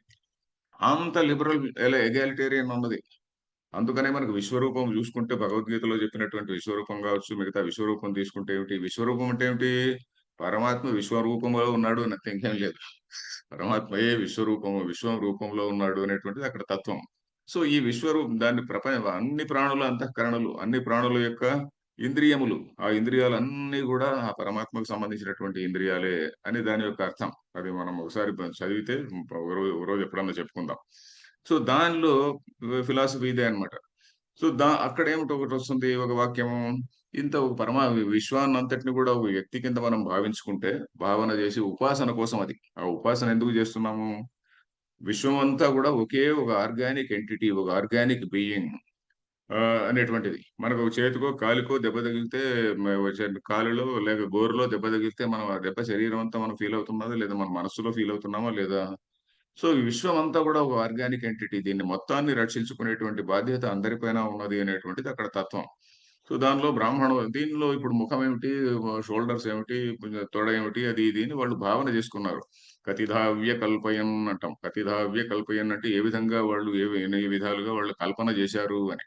అక్కడ చెప్తాడు బ్రాహ్మణోస్య ముఖమాసీత్. బ్రాహ్మణుడు అనేటువంటి వాడి ముఖంగా అయ్యాడు అని. ముఖం నుంచి పుట్టాడు అని చెప్పలేదు. దయచేసి గమనించండి. బ్రాహ్మణః అస్య ముఖం ఆసీత్. ఆ విరాట్ పురుషునికి ముఖం అయ్యాడు. బాహు రాజన్యః కృతః. ఈ 2 బాహువులు గూడా రాజుగా చేయబడింది. అక్కడ రా రా రా రాజన్యః బాహు కృతః. రాజన్యుడు అంటే రాజు ఎవడైతే అంటే క్షత్రియుడు ఎవడైతే ఉన్నాడో భుజాలుగా చేయబడ్డాడు. హ్మ్. బాహు రాజన్యః కృతః ఊరు తదస్య యద్వైశ్యః. వైశ్యః ఊరువులుగా చేయబడ్డాడు. పద్భ్యాం శూద్రో అజాయత. అక్కడ మాత్రమే వచ్చింది పదముల నుండి శూద్రుడుగా వచ్చాడు అని చెప్పారు. పదముల వల్ల శూద్రుడుగా వచ్చాడు అని అర్థం వస్తుందక్కడ. సో, మనం ఏం తీసుకున్నాం దానర్థం? విరాట్ పురుషుడి మగంలో నుంచి మనం వచ్చాము. క్షత్రియుడు అనేటువంటి వాడు భుజాల్లో నుంచి వచ్చాడు. అక్కడ ఉన్న భాష వేరే. మనం చెప్పుకుంటున్నటువంటి అర్థము క్రమక్రమంగా మన వాళ్ళలో గూడా ఒక రకమైనటువంటి ఉండొచ్చులే మనకు వేదంలో మన తప్పేం లేదు. మన తండ్రి తాతలు అలాగే భావించారు. మనం గూడా అలాగే భావించుకున్నాం. సో, ఇప్పుడు మనం సరిగా చూస్తే గాని ఈ బ ఈ విధంగా విశ్వమన్నంతటిని కూడా ఒక వ్యక్తిగా భావించుకునేటువంటి అలవాటు మిగతా అలవాటు కాదు. అలాంటి దృష్టి భాగవతంలో గూడా కనిపిస్తుంది. భాగవతంలో విశ్వరూప వర్ణన ఉన్నది. ఇక్కడ మనకు విశ్వరూప వర్ణన ఉన్నది. ఎక్కడ భగవద్గీతలో విశ్వరూప వర్ణన ఉన్నది. ఇంకా మిగతా కొన్ని చోట్ల గూడా విశ్వరూప వర్ణన ఉన్నది. దీనికంతటికి మనం చూస్తే ఏమిటి? ఈ 4 వర్ణాలు మాత్రమే జెప్పారు. ఈ 4 వర్ణాలు జెప్పారు గానీ 4000 కులాలు చెప్పలే. ఈ 4 వర్ణాలు గూడా ఎందుకు జెప్పారు? ఇక్కడ ఉన్నటువంటి ప్రకృతిలో ఉన్నటువంటి 3 గుణములు ఉన్నాయి గదా! ఈ గుణాల బేసిస్ పైన, ఈ గుణాల ఆధారంగా చెప్పారనమాట. సత్వము, రజస్సు, తమస్సు అనేటువంటి గుణాల ఆధారంగా ఈ 4 వర్ణాలు జెప్పారు అంతే గాని, ఈ 4000 క్యాస్ట్‌లు ఎలా వచ్చాయి అంటే, ఏ శాస్త్రంలోనూ లేదండి. నేను చాలా మంది గొప్ప పండితులతో విచారించాను. ఎక్కడ ఏ ధర్మశాస్త్ర గ్రంథంలో లేదు. ఎక్కడ ఏ బ్రాహ్మడు చెప్పలే, ఏ ఋషి చెప్పలే, ఏ దేవుడు చెప్పలేదు. ఏది 4000 క్యాస్ట్‌ల గురించి. ఇవన్నీ కూడా సమాజం యొక్క అవసరాన్ని బట్టి ఏర్పడ్డాయి. ఈరోజు మనం గుడ్డలేసుకుంటున్నాము. 2000 సంవత్సరాల క్రితం కూడా వాడి గుడ్డలు అవసరము. కాబట్టి అప్పుడు వాడెవడో వస్త్రం చేసేటువంటి వాడు వచ్చాడు. ఇంకోడు ఇప్పుడు మనం గోల్డ్ ఎలా ధరిస్తున్నామో 10,000 ఏళ్ల క్రితం కూడా వాళ్ళు 10,000 20,000 కాకపోవచ్చు. 3, 4 ఏళ్ల క్రితం కూడా గోల్డ్ ధరించినటువంటి వాళ్ళున్నారు. అక్కడ గోల్డ్ స్మిత్ వచ్చాడు. సో, అవసరాన్ని బట్టి కత్తులు తయారు చేసేవాడొచ్చాడు. మనం 'రుద్రం' మీరు చదువుతుంటారు. 'రుద్రంలో' ఎంతెంతమంది ఎన్నెన్ని అక్కడ ఇవన్నీ చెప్పారు. ప్రొఫెషన్స్ ఏది నమో తక్షజ్ఞ ఇంకేదో కులాలేభ్యః, కర్మారేభ్యః ఇట్లన్నీ చెప్పారు కదండీ! కుండలు చేసేటువంటి వాడు, ఇనుప పని చేసేటువంటి వాడు, తక్ష అంటే వాడేదో కార్పెంటరు, దాని తర్వాత ఇషుకృత్యః, ఇషు అంటే బాణం గదా! బాణాలు తయారు చేసేటువంటి వాడు, విల్లులు తయారు చేసేటువంటి వాడు, ఇవన్నీ ఆ కాలంలో ప్రొఫెషన్స్ గదా! ఇప్పుడు ఆ ప్రొఫెషన్స్ లేవు. సో, అప్పుడున్నటువంటి ప్రొఫెషన్స్ అన్నీ చెప్పి ఏం చెప్పాడాయన? దేవుడు క్రియేట్ చేయలే. ఇవన్నీ గూడా పరమాత్మ స్వరూపాలే అన్నాడంతే. అక్కడ మన రుద్రంలో ఉన్నటువంటి బేసిక్ థాట్ ఏంటి? ఇది విశ్వం అంతా గూడా రుద్ర స్వరూపమే. రుద్రుని యొక్క అవతారమే ఇదంతా అని. మనం ఏదైతే ఇక్కడ మనం పరమాత్మని న్యూట్రల్‌గా చెప్పుకుంటున్నామో అక్కడ రుద్ర అని అన్నారు అంతే ఇంకేం లేదు. విశ్వం అంతా గూడా ఒకే పరమాత్మ స్వరూపమే అనేటువంటిది రుద్రంలో ఉన్నటువంటి బేసిక్ ఫిలాసఫీ. సో, ఈ విధంగా ఇది మన ఫిలాసఫీ ఉండగా, మనం ఇప్పుడేమనుకుంటున్నాము ఈ బ్రాహ్మలు ఎవరో ఈ కాస్ట్‌లన్నిటిని క్రియేట్ జేశారు అనేటువంటి ఒక టోటల్లీ రాంగ్ ఒపీనియన్ మనది. సో, ఇలాంటి విషయాలు మనం మన పిల్లలకి క్లియర్‌గా ఎక్స్‌ప్లెయిన్ చేయాలండి. భగవద్గీత అనేటువంటిది బేసిస్‌గా తీసుకుంటే, దీనికి మూలంలో మనకు వేదము ఇట్లాంటివన్నీ వస్తాయి. ఉపనిషత్తులు వీటన్నీ కూడా వస్తాయన్నమాట. సో, వర్ణము అనేటువంటిది వాళ్ళ యొక్క గుణాన్ని బట్టి ఆ కాలంలో చెప్పినటువంటిది. ఇప్పుడు గూడా మనకు రిలవెంటే అది. నువ్వు ఫాలో కావచ్చు, కాకపోవచ్చు. ఇప్పుడు గూడా ఎవడైతే నిజంగా సత్యము, జ్ఞానము ఇట్లాంటివన్నీ ఉన్నాయో అహింస, జ్ఞానము ఇట్లాంటి వాడికి ఒక తృప్తి అనేటువంటిది, జ్ఞాననిష్ట ఇట్లాంటివంటివి ఉన్నటువంటి వాడు బ్రాహ్మడు. అది లేకుండా డబ్బులు అనుకునేటువంటి వాడు వైశ్య వృత్తిలో ఉన్నట్టే. బ్రాహ్మణ కుటుంబంలో పుట్టిండొచ్చు గానీ ఎప్పుడు గూడా మన దానిలోనే ఉండేటువంటి వాడు వైశ్య వృత్తి జిజ్ఞాసులైనటువంటి వాడు. సో, ఇలాంటివన్నీ గూడా ఇప్పుడు గూడా వర్తించేటువంటివే. ఇప్పుడు వర్తించవని గాదు. గుణాన్ని బట్టి 4 వర్ణాలు మనుషుల్లో ఇప్పుడు universal that is something which is universal. అది జెప్పారు గానీ 4,000 క్యాస్ట్‌లు జెప్పలేదు. క్యాస్ట్ అనేటువంటిది టోటల్లీ డిఫరెంట్. మనకు సంబంధం లేదది. అది అది మన పిల్లలకి జెప్పాలి. అలాగే మనకు ఆల్రెడీ 38 మినిట్స్ అయింది. అలాంటిది ఇప్పుడు విగ్రహారాధన అనేది ఒకటొస్తుందనుకోండి. ఈ విగ్రహారాధన ఎందుకొచ్చింది? దీని గురించి గూడా మనం భగవద్గీతలో సగుణ, నిర్గుణ అనేటువంటి ప్యాసేజెస్ చూస్తే సగుణ బ్రహ్మ అంటే సగుణ ఉపాసన అంటే ఏంటి? నిర్గుణ ఉపాసన. సగుణ ఉపాసనకు మనకు కావాల్సినటువంటి సాధనాలేమిటి? ఇవన్నీ చూస్తే మనకు 6వ అధ్యాయంలో, 7వ అధ్యాయంలో, 8వ అధ్యాయంలో ఇవన్నీ గూడా మనకు తెలుస్తుందనమాట. సో, మనకు ఇవన్నీ గూడా ఇక ముఖ్యంగా కర్మయోగం అంటే ఏమిటి? ఆ కర్మయోగం అనే దాని గురించి ఇప్పుడు నేను చెప్పను. ఎందుకంటే it takes more than half an hour. So, ఇప్పుడు మనం గీత చదవడం వల్ల మనకి ఏం తెలుస్తుంది? ఓవరాల్‌గా మనకేం తెలుస్తుందంటే, మనం ఫస్ట్ ఆఫ్ ఆల్ మన రిలిజియన్ ఏదైతే మనం ఏ ట్రెడిషన్ ఫాలో అవుతున్నా గూడా it is something which is based on philosophical thought. మనకు ఇంతమంది దేవతలు ఎందుకున్నారు అంటే because we have allowed every tradition. We have not destroyed any tradition. ఇలాంటివన్నీ మనం పిల్లవాళ్ళకి చెప్పాలండి. సో, తర్వాత వీళ్ళు అలా చెప్పితే పిల్లలకి కూడా ఒక రకమైన ఒక సెల్ఫ్ రెస్పెక్ట్ వస్తుంది. వాళ్ళకు ఆత్మవిశ్వాసం వస్తుంది. మనం చదివితే మనకే అబ్బా! ఎంత గొప్ప విషయాలు చెప్పారు మన వాళ్ళు అని తెలుస్తుంది. అసలు వాళ్ళు ఎమర్సన్, థోరో ఇట్లాంటి వాళ్ళు మన పుస్తకాల్ని ఎంత గొప్పగా పొగిడారో మనం చూస్తే, ఆ పుస్తకాలు మన పిల్లలతో చదివించాలి యాక్చువల్లీ. ఎమర్సన్, థోరో వాళ్ళ పుస్తకాలు ఉన్నాయి చూడండి. వాళ్ళ పుస్తకాలు మన పిల్లలతో చదివిస్తే, కనీసం అమెరికన్ వేద ప్రతి ఒక్కరు చదివి ఆ పుస్తకం మన పిల్లలతో చదివిస్తే, వీళ్ళకు సెల్ఫ్ రెస్పెక్ట్ వస్తుంది. అబ్బా! మనకి ఇంత ట్రెడిషన్ ఉన్నది మనకు అని చెప్పని. సో, అది మనం తప్పకుండా జేయాలి. అమెరికా గావచ్చు, ఇండియా గావచ్చు, నేను ఆడెవడో అమెరికన్ వేద రాసినటువంటి వాడు నా మిత్రుడేం గాదు. బట్ స్టిల్ ఆ పుస్తకాలు అట్లాంటి పుస్తకాలు మనం చదవాలన్నమాట. ఎందుకంటే మన పిల్లవాళ్ళకి ఇప్పుడు కావాల్సింది వీడుకు ఒక ఇది రెస్పెక్ట్ గావాలి. అరే! We belong to some stupid tradition అనేటువంటి భావనతో వీళ్ళు పెరగకూడదు. మనం మామూలుగా కొంతమంది ఏం చేస్తుంటామంటే భగవద్గీత పైన అతి భక్తితో 700 శ్లోకాలు మా వాడికొచ్చండి అంటారు. ఆ 700 శ్లోకాలు వచ్చినా గూడా వాడు మళ్ళీ స్కూలుకి పోయిన తర్వాత, హై స్కూలుకి పోయిన తర్వాత వాడు టోటల్లీ రెబెల్ అయినటువంటి కేసులు గూడా చాలా ఉన్నాయి. సో, అలాంటివి గూడా మనం గమనించాలి. కొంచెం ఏది చెప్పినా గూడా కొంచెం మీనింగ్‌ఫుల్‌గా చెప్తుండాలి. మనకు 'how to teach Hinduism to your child' అని గూడా నేను ఒక పుస్తకం రాశాను. ఇదే దీనిలోనే రాశాను. మీకు షేర్ గూడా చేసినట్టుంది. ఇదివరకు షేర్ గూడా చేసినట్టుంది. ఒక పీడీఎఫ్ షేర్ గూడా చేశాను. సో, ఇప్పుడు గీత అనేటువంటి దాన్ని ఇంకో లాస్ట్ పాయింట్ ఏంటంటే, మనము ఒక సరిగ్గా వినాలండి. ఎవరి నుంచినైనా వినాలి. మనం ఎంత మేధావులైనా, ఎంత తెలివిమంతులైనా గూడా మనంతకు మనం సొంతంగా చదువుకుందామంటే అర్థం గాదు భగవద్గీత. ఎందుకంటే ఒక చోట ఒక విధంగా ఉంటుంది, ఇంకో చోట ఇంకొక విధంగా ఉంటుంది. కాబట్టి మనం పేషెంట్‌గా భగవద్గీత మొత్తం పాఠం చెప్పినటువంటి వాళ్ళు చాలామంది ఉన్నారు. మీరు పేషెంట్‌గా వినాలి. ఒక 2, 300 క్లాసులు ఉండొచ్చు. 2, 300 క్లాసులు మనం వింటే తప్ప అది thought will change our attitude to life. అది విని నేనైతే 30 ఏళ్ల నుంచి రకరకాలైనటువంటి పండితులు చెప్పింది విన్నాను. 30 ఏళ్లకు పైగా నోట్స్ రాసుకుంటుంటా. ఇప్పుడు గూడా ఎవరన్నా కొత్త విషయం చెప్తే నోట్స్ రాసుకుంటుంటా. సో, కాబట్టి మనం భగవద్గీత కంప్లీట్‌గా మొట్టమొదట నేను 2012లో మొదలుపెట్టాను భగవద్గీత పాఠం చెప్పడం. అప్పుడు శంకరాచార్యుల భాష్యం తీసుకొని అప్పుడు ప్రతి వర్డ్ ఎక్స్‌ప్లెయిన్ చేసి ఇంగ్లీష్‌లో చెప్పాను. ఆ తరువాత భాష్యం లేకుండా కేవలం శ్లోకము దాని జస్ట్ దానికంటే సులభమైనటువంటి వ్యాఖ్య ఇంగ్లీష్‌లో చెప్పా. తర్వాత ఒకసారి సంస్కృతంలో చెప్పా. ఇప్పుడు తెలుగులో చెప్తున్నా. ఎందుకంటే తెలుగులో చెప్తుంటే ఇప్పుడు గూడా కొంతమంది వింటున్నారు. సో, మనం భగవద్గీతను వినాల్సిందే. ఎవరో ఎవరో ఒక టీచర్ చెప్పినప్పుడు. ఇది ఇంకా స్వామీజీస్ చాలా మంది స్వామీజీస్ చెప్పారు. సో, తప్పకుండా మీరు శ్రవణం జేయాలి అనేటువంటిది నా యొక్క రిక్వెస్ట్. సో, ఇక్కడ నేను ఆపేస్తానండి. 6:42 అయింది. ఇప్పుడు మీరు ప్రశ్నలు వేయొచ్చు. Me it is your time. నమస్కారం మహోదయ. ఇక్కడ ఒక ప్రశ్న వచ్చింది. ఆయన సమరేష్ గారు వేసింది. మెయిన్‌గా ప్రశ్న ఏంటంటే మీరు ఆన్సర్ ఇచ్చారు కొన్ని రకాలుగా.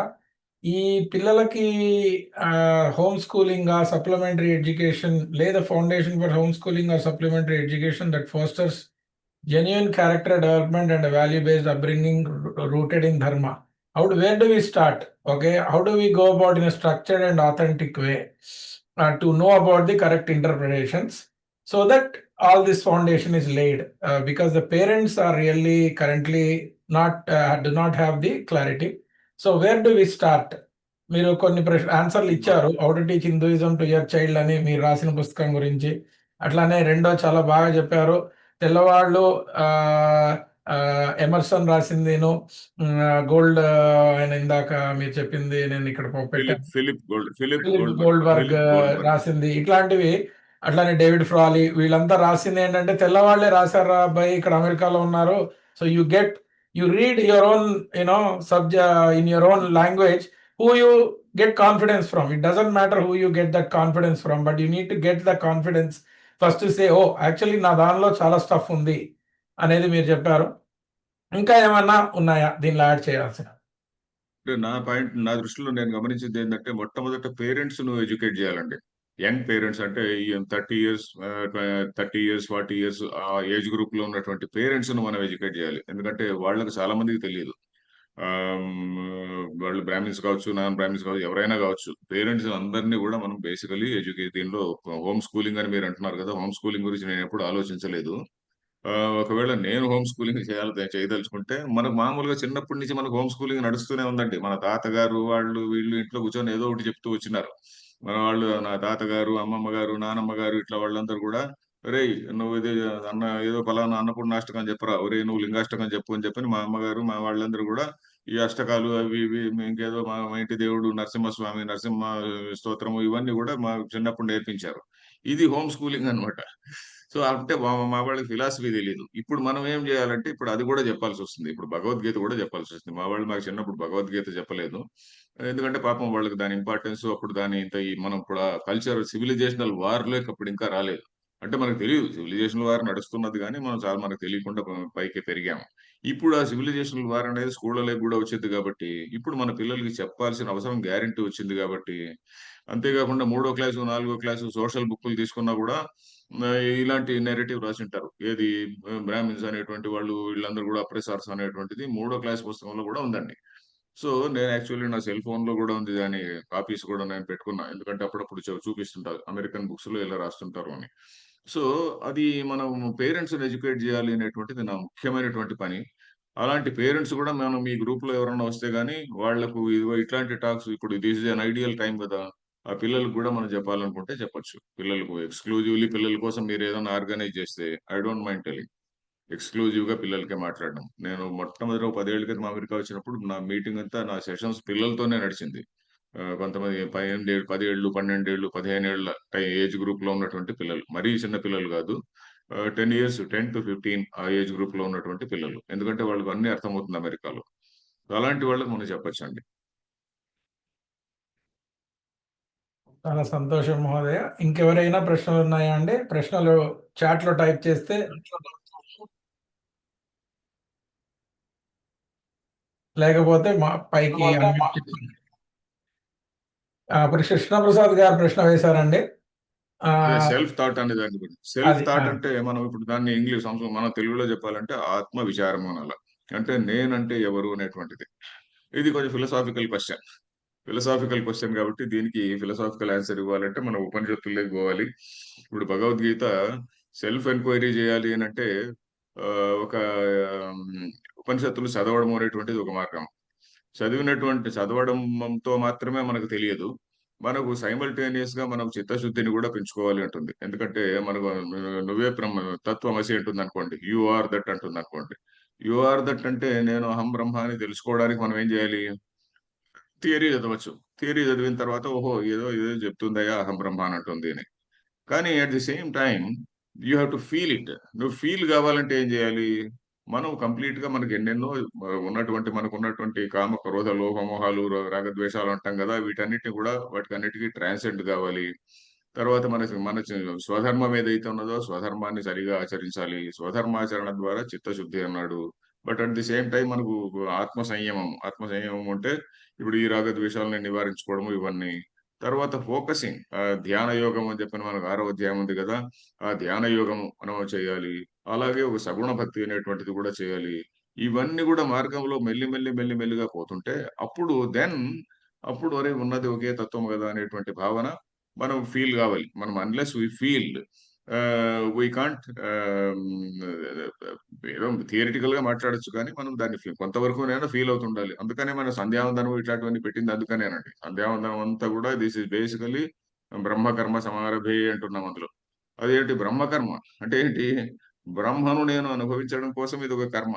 అది యాక్చువల్లీ సంధ్యావందనం అనేటువంటిది సంధ్యోపాసన అంటున్నాం కానీ బ్రహ్మ యొక్క ఉపాసనే అది. మనం డిఫరెంట్ లెవెల్స్ లో మనం సూర్యుడిని మన ఎదురుగా సూర్యోపస్థానం ఇవన్నీ చేస్తున్నాం. సూర్యుడిని పూజించుతున్నామంటే సూర్యుడిలో ఉన్నటువంటి ఆ పరమాత్మను పూజిస్తున్నాం. విశ్వంలో ఉన్నటువంటి ఆ పరమాత్మను. ఇట్ట చివరకు భర్గోదేవస్య ధీమహి ధియో యోనః ప్రచోదయాత్ మన వాళ్ళు ప్రతి రిచువల్ లో కూడా సంధ్యావందనం కావచ్చు, దేవతార్చన కావచ్చు, ప్రతి చోట కూడా ఈ ఫిలసాఫికల్ మంత్రాలనే పెట్టారు. మనం మామూలుగా దేవతార్చనలో పురుష సూక్తం చెప్పుకుంటాము. పురుష సూక్తంలో ఏమున్నది? ఉన్నదంతా ఒకే తత్వం. యద్భూతం యచ్చభవ్యం భూతామృతత్వ శేషాన, ఇదంతా యొక్క భూత భవిష్యత్తు వర్తమానాల్లో ఉన్నటువంటిదంతా కూడా ఒకే తత్వం అనేటువంటి దాన్ని చెప్పుకుంటున్నాము. దాని నుంచినే అన్ని వస్తాయి. దానిలోనే అన్ని లయం అవుతాయి. ఇట్లాంటి భాష మనకు ఉన్నది కదా, మన ప్రతి పూజలో కూడా ఉన్నది. సో ఇదే సెల్ఫ్ థాట్ అండి. సెల్ఫ్ థాట్ మనకు తెలియాలంటే వాటి మీనింగ్ కొంచెం తెలుసుకోవాలి. ఏంటి మనకు సంధ్యావందనం యొక్క మీనింగ్ ఏమిటి? మన దేవతార్చన ఇదేంటి మన పురుష సూక్తం ఇట్లాంటి వాటి యొక్క మీనింగ్ ఏమిటి అనేది కొంతవరకు తెలుసుకొని దాన్ని రోజు మనం కాంటెంప్లేట్ చేస్తుంటే అది మనకు మెల్లిమెల్లిగా సింక్ అవుతుంది. దాని గురించి రోజు మనం ధ్యానిస్తుంటే ఆలోచిస్తూ ఉంటే మనకు అప్లై చేసుకుంటూ ఉంటే కొంచెం కొంచెం సింక్ అవుతుందండి. ఇమీడియట్ గా అహం బ్రహ్మాస్మి అనేది అర్థం కావాలంటే కష్టం. అది రోజు మనం చేసుకుంటూ ఉండాలి. అది చేసుకుంటున్నా కూడా అంతో ఇంతో సింక్ అయినా కూడా మళ్ళీ ఏమంటుంది మనకు భగవద్గీత చెప్పినట్టుగా ఇంద్రియాణి ప్రమాథీని హరంతి ప్రసవం మనః అని. మళ్ళీ ఏదైనా మనకి ఏదైనా టెంప్టేషన్ వచ్చినప్పుడు బయట బయట ప్రొవకేషన్ ఏదైనా వచ్చినప్పుడు మనం ఇమ్మీడియట్ గా నేను ఫలానా నేను అనేటువంటి ఈగో మళ్ళీ వేకప్ అవుతుంది అనమాట. సో అది ఉన్నటువంటి విషయమే. కాబట్టి భగవద్గీతలో సెల్ఫ్ థాట్ అనేటువంటిది ఆత్మ విచారం అనేటువంటిది ముఖ్యంగా భగవద్గీతలో చెప్పేది అదే. దాని థీమే అది. ఆత్మవిచారం కావాలంటే మనం ఫస్ట్ ఆఫ్ ఆల్ డిసిప్లిన్ చేసుకోవాలి. మన అంతఃకరణను ఎంతో శుద్ధి చేసుకోవాలి. అంతఃకరణను బాగా డిసిప్లిన్ చేసుకున్న తర్వాతనే ఆ జ్ఞానం అనేటువంటిది వస్తుంది అంటారు. దానికి ఉదాహరణ కూడా ఇస్తారు. ఏమిటంటే ఆదర్శక తల ప్రక్రియ. ఆదర్శం అంటే అద్దం. అద్దం క్లీన్ గా ఉంటేనే దానిలో ప్రతిబింబం సరిగా వస్తుంది. అలాగే ఒక లేక్ ఉన్నదనుకోండి, ఏదో వాటర్ బాడీ ఉన్నదనుకోండి. ఆ వాటర్ బాడీలో సూర్యుడి ప్రతిఫలనం ఎప్పుడు వస్తుంది బాగా అంటే ఆ వాటర్ కొంచెం స్టిల్ గా ఉండాలి, ప్యూర్ గా ఉండాలి. ఆ వాటర్ వేవీ వాటర్ గా వేవీ వాటర్ దానిలో ఎక్కువ అల్లకల్లోలంగా ఉన్నటువంటి వాటర్ గా ఉండి కానీ టర్బులెంట్ వాటర్ గా అయితే, లేక టర్బిడ్ వాటర్ అయితే, టర్బులెంట్ అండ్ టర్బిడ్ ఆ రెండు కాకుండా still water and clear water అయితే గానీ దానిలో ఆ, సూర్యుడి ప్రతిఫలనం ఎలా బాగా వస్తుందో, శుద్ధంగా వస్తుందో అలాగే మన మైండ్ శుద్ధంగా ఉన్నప్పుడు మనకు ఈ తత్వం బోధపడుతుంది అని. సో, మనకు సెల్ఫ్ క్లీనింగ్ అనేటువంటిది మొట్టమొదటి అవసరం. సెల్ఫ్ క్లీనింగ్ తర్వాతనే ఇది ప్రవేశిస్తుంది. ఏది ఆత్మజ్ఞానం అనేటువంటిది. మనలో ఆల్రెడీ ఒక బాటిల్‌లో ఆల్రెడీ కొంచెం లాట్ ఆఫ్ డర్ట్ ఇదంతా ఏదో డర్ట్ ఉన్నదనుకోండి. దీనిలో మనకు మంచి పాలేసినా గూడా చెడిపోతుంది గదా! దాని ప్రయోజనం ఉండదు. సో, ఆ విధంగా దాన్ని ఫస్ట్ ఆఫ్ ఆల్ ఈ బాటిల్‌ని క్లీన్ జేయాలి. సో, ఆ విధంగా మన అంతఃకరణాన్ని క్లీన్ జేసుకోవాలి అని చెప్పని మనకు భగవద్గీత చెప్పేటువంటిది. సో, వైరాగ్య అభ్యాసం అనేటువంటిది నడవాలి. జ్ఞానము, వైరాగ్యం ఈ 2 గూడా ఒక పక్షికి 2 రెక్కల్లాంటివట. శంకరాచార్యులు దీనిలో చెప్తాడు. దేని వివేక చూడామణిలో. ఈ 2 గూడా 2 రెక్కల్లాంటివి. 2 రెక్కలు ఉంటేనే గాని మనం ఆహ్, వై బ్రహ్మజ్ఞానం అనేటువంటి సౌధాన్ని, మన మోక్షం అనేటువంటి సౌధాన్ని సౌధాగ్రతలం చేరుకోగలము. వైరాగ్య బోధౌ పురుషస్య పక్షివత్ పక్షౌ విజానీహి విచక్షణత్వం అని చెప్పిన విచక్షణత్వం అని దీనిలో వస్తుంది. దేనిలో వివేక చూడమణిలో. వైరాగ్య బోధౌ పురుషస్య పక్షివత్ అని శ్లోకం మొదలవుతుంది. మీరు నోట్ చేసుకునేటుంటే చూసుకోవచ్చు. వైరాగ్య బోధౌ పురుషస్య పక్షివత్ అని మొదలవుతుంది. సో, ఆ విధంగా మనల్ని చిత్తశుద్ధి అనేటువంటిది నడుస్తుండాలి. నాలెడ్జ్ స్టడీ గూడా జేయాలి. స్టడీ గూడా ఓన్ స్టడీ గాదు. కొంచెం వినాలి. ఎవరో ఒకరు స్వామీజీనో, ఎవరో చెప్పినటువంటిది వినాలండి. వినకుంటే రాదు. వినకుంటే మనకు అర్థం గూడా గాదు. ఏదో కన్‌ఫ్యూజింగ్‌గా ఉంటుంది. ఎన్నాళ్ళు పోయినా కన్‌ఫ్యూజింగ్‌గానే ఉంటుంది. అక్కడ వారు అడిగిందేంటంటే, ఇవాళున్నది చాలా మంది రకరకాలుగా జెప్తున్నారు. ఈ సోషల్ మీడియాలో రోజు వస్తూనే ఉంటాయి. అసలు కన్‌ఫ్యూజన్ ఎక్కువయింది. దానిలో మన్ని మనం ఎలా ఇన్‌ఫ్లూయెన్స్ అవ్వకుండా ప్రిజర్వ్ జేసుకోవాలి అనేది కొంచెం యాడ్ జేశారు ఇప్పుడే వారి ప్రశ్నకి. ఈ సోషల్ మీడియా అదేనండి. ఇన్‌ఫ్లూయెన్స్ వల్ల మన థాట్‌ని మనం ఎలా జాగ్రత్తగా ఉంచాలి? ఎవరిని ఏ విధంగా ముందుకు వెళ్ళాలి? అనేది యాక్చువల్‌గా వారి అంతరాయం. సెల్ఫ్ సెల్ఫ్ థాట్ అదే అంటే గదా! ఆత్మవిచారణ కన్నా ఈ ఇన్‌ఫ్లూయెన్స్ అవ్వకుండా అని వారు అడుగుతున్నారు. అంటే సోషల్ మీడియాలో ఎలాంటి ఇన్‌ఫ్లూయెన్స్ మీరనేది? వారు పెట్టింది ఇక్కడేమిటంటే, వారు అంటే ఇవాళ రోజు వస్తాయి గదా! ఇప్పుడు ఎవరో ఒకళ్ళు చెప్తారు. వాళ్ళు ఫార్వర్డ్ చేస్తారు. అది వింటాము. ఇది నిజమా అనుకుంటాము. తర్వాత ఇది ఇప్పుడు ఇంకోటేదో వింటారు. ఇది నిజమా అనుకుంటాము. So, there is so much. అర్థమైంది. అర్థమైంది. అర్థమైంది. అందుకనే నేను జెప్పిందేంటంటే, రోజు బిట్స్ అండ్ పీసెస్‌లో మనం తెలుసుకోవాలంటే ఎప్పుడూ తెలవదు. మనం ఓవరాల్‌గా తెలుసుకోవాలంటే వినాల. నేనదే జెప్పిందండి. భగవద్గీత 700 శ్లోకాలు మనం వినాలండి. వినకుంటే మనకి ఎన్నేళ్ళు పోయినా మనకు కన్‌ఫ్యూజన్ ఉండనే ఉంటుందండి. దానిలో డౌటేం లేదు. ఎందుకంటే భగవద్గీత వినడానికి మనం కొంచెం 6 నెలలు మనం ప్రయత్నించాలి గదండీ! మన జీవితంలో ఇంత లాంగ్ లైఫ్‌లో మనం భగవద్గీత ఇంత గొప్పగా మన ట్రెడిషన్ ఉంటే మనం తెలుసుకోవడానికి మన ప్రాబ్లమ్ ఏంటండి? మనం విని తీరాలండి. మనం వినకుంటే నేను కొన్ని ఏళ్ళు సంవత్సరాలు విన్నాను. మన పుల్లల రామచంద్రుడు గారి దగ్గరికెళ్ళి నేను ఒక 5, 6 మంది విద్యార్థులు వెళ్లి రెగ్యులర్‌గా పొద్దున్న లేసి వెళ్లి మనం రెగ్యులర్‌గా వినేవాళ్ళమన్నమాట. కొన్ని సంవత్సరాలు విన్నాం. ఇప్పుడు గూడా నేను వింటుంటా. ఇప్పుడు గూడా అఖండానంద మహారాజు ఇట్లా వాళ్ళు చెప్పినటువంటి టాక్స్ వింటూనే ఉంటాం. ఎందుకంటే మనం వినాలి. ఎందుకంటే చాలా మంది చాలా గొప్పగా చెప్తున్నారు. మనం వినకపోతే అది మన తప్పు. ఒక్క గ్రంథమన్నా వినాలి. ఏది వినాలి అంటే భగవద్గీత మొత్తం వినాలి. వింటే గాని మనకు ఓవరాల్ పిక్చర్ వస్తుందండి. ఉపనిషత్తు వింటే మనకు ఒక యాంగిల్ తెలవచ్చు. ఒక ఉపనిషత్తు వింటే ఇంకొక యాంగిల్ తెలవచ్చు. ఇప్పుడు ఉదాహరణకి టైం అయిపోయింది. ఏదో కేనోపనిషత్తు చదివామనుకోండి. దానిలో జ్ఞానం యొక్క ఒక యాంగిల్ తెలుస్తుంది. కఠోపనిషత్తు చదివితే కొంచెం బెటర్‌గా ఓవరాల్‌గా వస్తుంది. తైత్తిరీయోపనిషత్తు ఇంకో రకంగా వస్తుంది. సో, వాటన్నిటి సారం ఇక్కడ చెప్పారు. వచ్చి చెప్పినప్పుడు ఒక మనం ఏ ట్రెడిషన్‌లో ఉంటే ఆ ట్రెడిషన్ పట్టుకొని, మనం శంకర ట్రెడిషన్‌లో ఉంటే శంకర భాష్యం, రామానుజ ట్రెడిషన్‌లో ఉంటే రామానుజ భాష్యము, ఏదో ఒక భాష్యం ప్రకారం మనం చదివితే ఒక ఓవరాల్ మీనింగ్ మనకు తెలుస్తుంది. ఓవరాల్ కాంటెక్స్ట్‌లో దేన్ని ఎక్కడ పెట్టాలి? అప్పుడు సోషల్ మీడియా గాదు, వాడు ఏం చెప్పినా గూడా మనమేం ఇన్‌ఫ్లూయెన్స్ కాము. అంతవరకు మనం సోషల్ మీడియాలో ఏదో చెప్తాడు, ఆ పూజ చెయ్యి అంటాడు, ఈ పూజ చెయ్యి అంటాడు, ఇంకేదో చేసుకోమంటాడు. సో, ఇవన్నీ గూడా మనకు కన్‌ఫ్యూజింగ్‌గా ఉంటుంది. ఎవరు చెప్పింది నిజమో తెలియకుండా ఉంటుంది. Recently moved to US. I'm staying with a friend's family. They have kids who are born here. They are asking me in a school, said, "Hey, you belong to the religion where you pray to stones." ఇది ఇవేనండి. ఇవన్నీ గూడా మనకి ఎట్లా తెలుస్తుంది అంటే, unless మనం భగవద్గీత వింటే తప్ప వీటికి ఆన్సర్ రాదండి. వీటిని వినాలి. ఇవన్నీ ఒక క్షణంలో చెప్పేటువంటిది కాదు. ఇది పెద్ద క్వెషన్ ఇది. నేను ఎందుకంటే నా పుస్తకంలో అది పెద్ద చాప్టర్ అది. ఏది how to teach Hinduism to your child అనే దాంట్లో వి వర్ ఐడల్ వర్షిపర్స్ అని ఒక చాప్టర్ ఉన్నది. సో, అది మనం చదివితే తప్ప తెలియదు. అది మనకు అదొకటి చదివినా కూడా అది నేను రాసింది కూడా సమ్మరీనే. దానికి మూలం ఏంటి అంటే గీతా భాష్యాలు ఇవన్నీ కూడా. సో, ఇవన్నీ కూడా మనం హ్మ్, భగవద్గీత చదివితే మనకున్న డౌట్‌లన్నీ ఎగిరిపోతాయండి. మనకున్న డౌట్‌లే కాదు అనేకమైనటువంటి మూఢనమ్మకాలు పోతాయి. ఈ సోమవారం రోజు ఈ ప్రసాదం పెట్టాలి, మంగళవారం ఈ ప్రసాదం పెట్టాలి, బుధవారం ఈ ప్రసాదం పెట్టాలి, ఇవన్నీ ఎక్కడా లేవు. ఇవి తర్వాతి కాలంలో ఎవరెవరో శాస్త్రం చదవనటువంటి వాళ్ళు పుట్టించుకొని చేసినటువంటి ఆచారాలు ఇవన్నీ కూడా. మన ఒరిజినల్ శాస్త్రం ఎంత సైంటిఫిక్ గా ఉంటుందంటే అంత సైంటిఫిక్ గా ఉంటుంది, మన ఉపనిషత్ భాష్యం ఇవన్నీ చూస్తే. సో ఇంకా బ్రహ్మసూత్ర భాష్యానికి పోవడం లేదు. బ్రహ్మసూత్రాలు అనేటువంటి టెక్స్ట్ ప్రపంచంలో ఎక్కడా లేదు.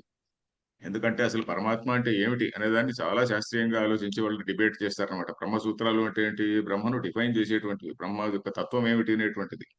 సో అది అట్లాంటి అంత సైంటిఫిక్ గ్రంథం ప్రపంచంలో లేదు. సో వాటి లెవెల్కి పోకపోయినా మనం కనీసం ఇదైనా చదువుకోవాలండి. మన భగవద్గీత తప్పకుండా వినాలి. There is no other way. నేను ఇంకా నెక్స్ట్ 3 టాక్స్ ఇస్తాను. ఇప్పుడు టైం అయిపోయింది మీ ప్రకారం. So I think will stop here. చాలా సంతోషం మహోదయ. మళ్ళీ వచ్చే 3 టాక్స్ లో మిగిలినవన్నీ కవర్ చేద్దామండి. ఇవాళ నెక్స్ట్ స- క్లాస్ లో నెక్స్ట్ క్లాస్ లో నేను మొట్టమొదటి టు స్టార్ట్ ఇప్పుడు హౌ మెనీ గాడ్స్ అనే దాని గురించి మాట్లాడుకుందామండి. Um, why we are having so many gods అనేటువంటిదిగా అది మాట్లాడుకుందామా? కర్మ యోగం గురించి మాట్లాడుకుందామా? లేక వాట్ ఈస్ గాడ్ అనే దాని గురించి మాట్లాడుకుందామా? ఐ థింక్ అది ఇవాళ కాంటెక్స్ట్ లో మీరు ఆ ప్రశ్నల్ని తీసుకొస్తే ఇవాళ కాంటెక్స్ట్ లో దాన్ని మనం ఏ విధంగా జాగ్రత్తగా విశదీకరించుకోవాలో మన మైండ్ లో తీసుకొస్తే ఓకే, బాగుంటుంది. ఆ, ఎందుకంటే తప్పకుండా. కొంతమందికి రూట్ బేస్ మీద అంటే ఏమి అంటే అసలు దాని గురించి ఏ పరిజ్ఞానం లేకుండా క్వశ్చన్లు కొన్ని ఉన్నాయి. కొంతమంది ఇక్కడ నాకు అవును. తెలిసి చాలా మంది సాధకులు ఉన్నారు. వారు ఆల్రెడీ ప్రవచనాలు కాదు, యాక్చువల్ గా వింటూ ప్రతి క్లాస్ కి వెళ్ళి నేర్చుకుంటున్న వాళ్ళు కూడా చాలా మంది ఉన్నారు. ఇక్కడ 20% ఉన్నారు నాకు తెలుసు వారు. అంటే అవును. ప్రాపర్ స్టడీ చేస్తున్న వాళ్ళు ఇక్కడ ఉన్నారు. సంస్కృతం టీచర్లు అవును. ఉన్నారు ఇక్కడ.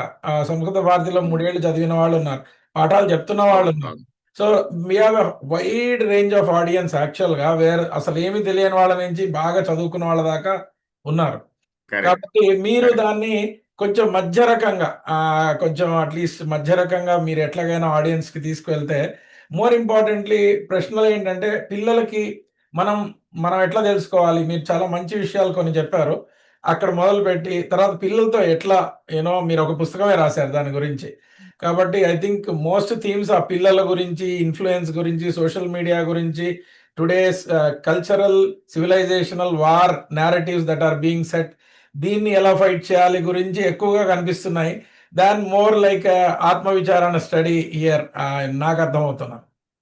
అలాగైతే దానికి ఎక్స్క్లూజివ్ గా నేను ఈ మధ్యనే బుక్ రాశానండి. ఏదంటే Indic religions challenges for survival అని ఒక బుక్ రాశాను. అది అమెజాన్ లో కూడా ఉంది. Indic religions challenges for survival అని అది ఒక బుక్ రాశాను.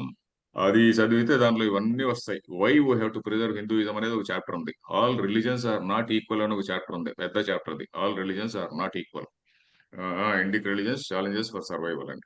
ఇండిక్ రిలీజన్స్ దగ్గర ఒక hyphen challenges for survival. So ఇక్కడ ఏంటంటే ఆ, మరి మీరు అడిగిన ప్రశ్నలన్నిటికీ అక్కడ సమాధానం ఉందండి. సమాధానం అని కాదు, నా అనాలిసిస్ సమాధానం దానిలో. మనకి ఇప్పుడు ఇవన్నీ ప్రాబ్లమ్స్ కదా. ఈ ప్రాబ్లం ఉందనేదే చాలా మందికి తెలియదు. ఒక సివిలైజేషనల్ వార్ ఉన్నదనేటువంటిదే మనకు చాలా మందికి తెలియదు. సో అది ఫస్ట్ తెలుసుకోవాలి. పేరెంట్స్ తెలుసుకోవాల్సింది ఏంటంటే, అరే we are facing a civilizational war. ఇప్పుడు రిలీజన్స్, అబ్రహామిక్ రిలీజన్స్ రెండు కూడా వాళ్ళు దే ఆర్ ఇంపీరియలిస్ట్ కదా. They are number one imperialist. మిగతా వాళ్ళందరినీ కూడా imperialist both politically and also religiously. వాళ్ళ రిలీజన్ తప్ప ప్రపంచంలో ఇంకేది ఉండకూడదు అనేటువంటిది వాళ్ళ సిద్ధాంతం. సో అందుకని ఏమంటాడు వాడు, సాంస్క్రిట్ అనేటువంటిది it is language of oppression అంటారు. ఎవరు వీడేవాడు, మన షెల్డన్ పోలక్ అనేటువంటి మేధావి. వాడు అంటాడు Sanskrit is language of oppression అంటాడు. మీరు విన్నారో లేదో. సో ఇట్లాంటివన్నీ కూడా ఇప్పుడు థియరీస్ ఉన్నాయి. రాముడు అనేటువంటి వాడిని రాముడిని పట్టుకొని మిసాజినిస్ట్ పింగ్ అని ఒక ఆమె ఉన్నది మీ దగ్గర, ఆడ్రీ ట్రొస్కీ అనేటువంటి ఆమె. ఇవన్నీ కూడా ఇట్లాంటివన్నీ కూడా నేను ఆ పుస్తకంలో రాశాను. మన పైన ఎట్లాంటి అటాక్స్ జరుగుతున్నాయి మనలో చాలా మందికి తెలియదు. మనం చాలా హ్యాపీగా ఉన్నాం అంతే.